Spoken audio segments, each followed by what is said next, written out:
In this lesson, I want to explain the sin offering and elevation offering found in Vayikra 9:2, the peace and meal offering found in Vayikra 9:4, and what does it mean according to the law in Vayikra 9:18.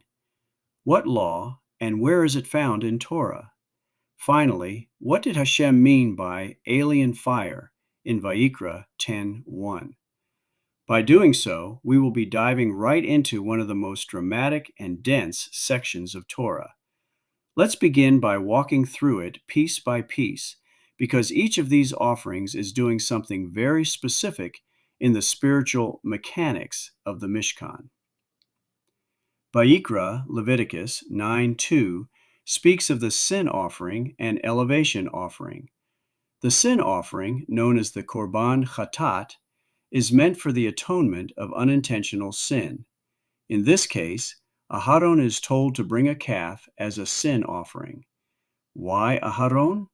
Because this is his inauguration as Kohen Gadol, high priest, and, according to many rabbis, it also subtly addresses the lingering shadow of the golden calf. In plain terms, this offering is about clearing the slate, removing spiritual static, so divine service can begin cleanly. The elevation offering, or the Korban Olah, is entirely burned on the altar with none of it eaten. Its purpose? Total dedication to Hashem. Think of it as, I'm all in, no part of me held back. Unlike the sin offering, which fixes something, the elevation offering expresses complete surrender and devotion. Next, in Vayikra 9:4, Hashem gives instructions concerning the peace and meal offerings.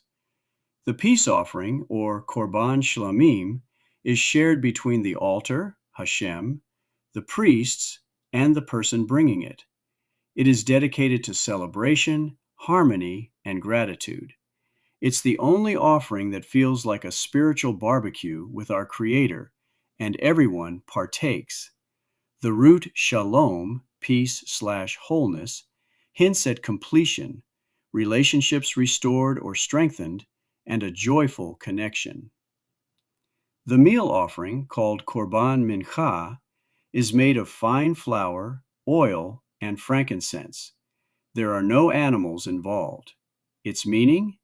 A more accessible offering, even someone poor could bring. It represents offering the work of your hands, not just your possessions. It's quiet, humble devotion.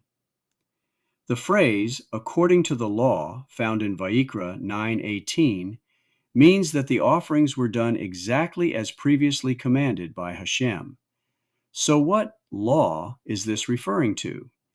Primarily, the detailed instructions found earlier in Sefer Vayikra, especially chapters 1 to 7, which covers laws of all the offerings.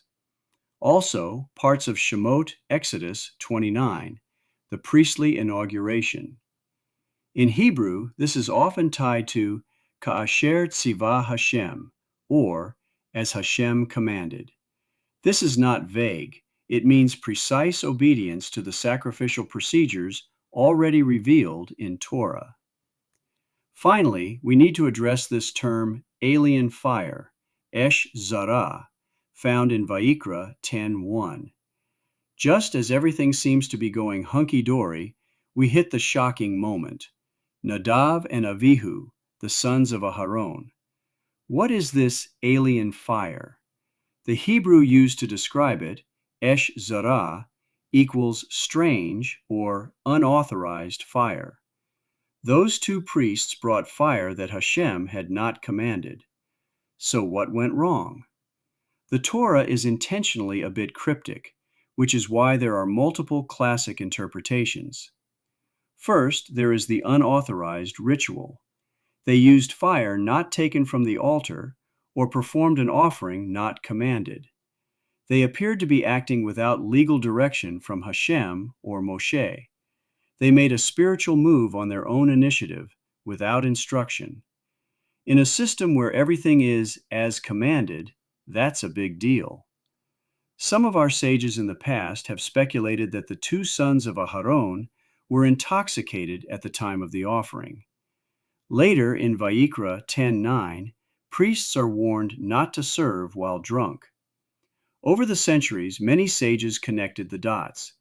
They may have entered the sanctuary in an altered state of consciousness, not regulated by Torah law. Others surmise that they acted with overzealous closeness. Some commentators, like some found in the Midrash, suggest they were spiritually too eager, trying to come too close to Hashem. Not rebellion, but misdirected passion. Not sure I buy that one myself, but I suppose it's possible. Then finally, there is this deeper idea that says alien fire isn't just about the source of the flame.